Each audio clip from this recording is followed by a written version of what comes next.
Fuerzas importantes. Fuerzas gravitatorias. Fuerzas gravitatorias son aquellas que se originan debido a la atracción entre cuerpos con masa.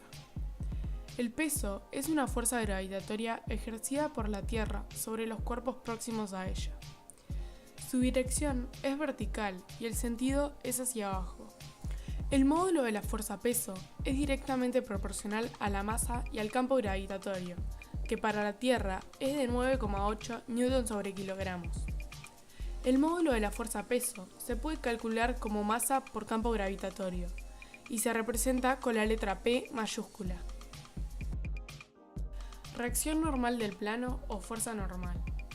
La normal es la fuerza ejercida por superficies y actúa sobre cuerpos apoyados en ellas. La dirección es perpendicular a la superficie y el sentido es de la superficie hacia el cuerpo.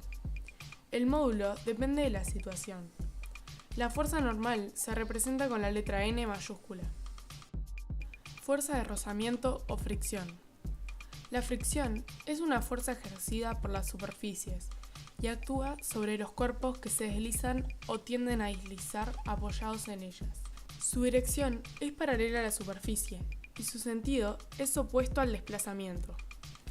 Considerando siempre superficies secas, el módulo depende de lo rugoso de las superficies y de lo comprimidas que se encuentran en las superficies, o sea, de la fuerza normal. Fuerza-tensión. La fuerza-tensión es ejercida por hilos, cuerdas, alambres, etc., sobre los cuerpos que la tensan. Su dirección es la longitudinal de la cuerda, y su sentido es desde el cuerpo tensante hacia la cuerda. Se representa con una letra T mayúscula y el módulo depende de la situación. Fuerza-empuje. La fuerza-empuje es ejercida por fluidos sobre los cuerpos sumergidos en ellas. Su dirección es vertical y el sentido es hacia arriba. El módulo es directamente proporcional a la densidad del fluido y al volumen sumergido del cuerpo, y se representa con la letra E mayúscula. Fuerza elástica. Las fuerzas elásticas son fuerzas restauradoras. Son ejercidas por cuerpos que se deforman elásticamente y actúan sobre los cuerpos que las deforman. Su dirección es longitudinal al resorte y su sentido es opuesto a la deformación. El módulo depende de la deformación y de la constante elástica del resorte, y se representa con las letras Fe mayúsculas. Fuerza resultante.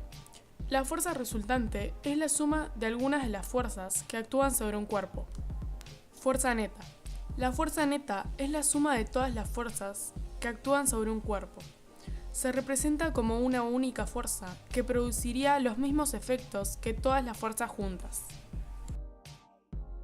Sin embargo, la suma de las fuerzas no es la suma de sus módulos, ya que las fuerzas son magnitudes vectoriales y no tienen todas la misma dirección y sentido.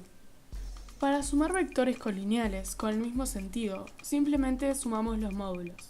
Para sumar vectores con la misma dirección, pero sentidos opuestos, asignamos un signo a cada sentido y hacemos la suma. Tendremos un valor positivo y uno negativo. Según el signo del resultado, sabremos qué sentido tendrá la fuerza resultante. Sin embargo, si las fuerzas no son colineales, se puede utilizar el método del paralelogramo. Para empezar, representamos las dos fuerzas haciendo coincidir sus orígenes. Luego, trazamos por el extremo de F1 una paralela a F2 y por el extremo de F2 una paralela a F1. Estas paralelas son líneas auxiliares, por lo tanto, las realizaremos con línea punteada. Para obtener la fuerza resultante 1, 2, trazamos un vector desde el origen de F1 y F2 hasta el punto de corte entre las paralelas. Es importante trazar las fuerzas a escala para que el resultado sea certero. Una vez que tenemos la fuerza resultante trazada, simplemente medimos y realizamos una regla de 3 para saber el módulo. También es posible hacer este método más certero utilizando un compás. Empezamos igual que la vez anterior. Representamos las dos fuerzas a escala haciendo coincidir sus orígenes. Pinchamos la punta del compás en el origen de las fuerzas y tomamos la medida del vector de F1. Con esa medida en el compás, pinchamos en el final del vector de la fuerza 2 y hacemos un arco.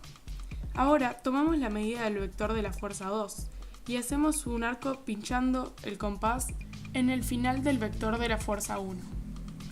Una vez más, obtenemos la fuerza resultante trazando un vector desde el origen de las fuerzas hasta el punto de corte entre los arcos. Si los vectores a sumar son perpendiculares entre sí, existe otra forma de sumarlos. Esta vez, además de utilizar el método gráfico que explicamos anteriormente, se puede utilizar también el método analítico. Este está basado en el teorema de Pitágoras y dice que la fuerza resultante al cuadrado es igual a la fuerza 1 al cuadrado más la fuerza 2 al cuadrado. Al despejar esta ecuación y sustituir los valores por los módulos de cada fuerza, obtendríamos el módulo de la fuerza resultante. Aún nos faltaría la dirección de esta fuerza, y para averiguarla podemos utilizar trigonometría, ya sea seno, coseno o tangente.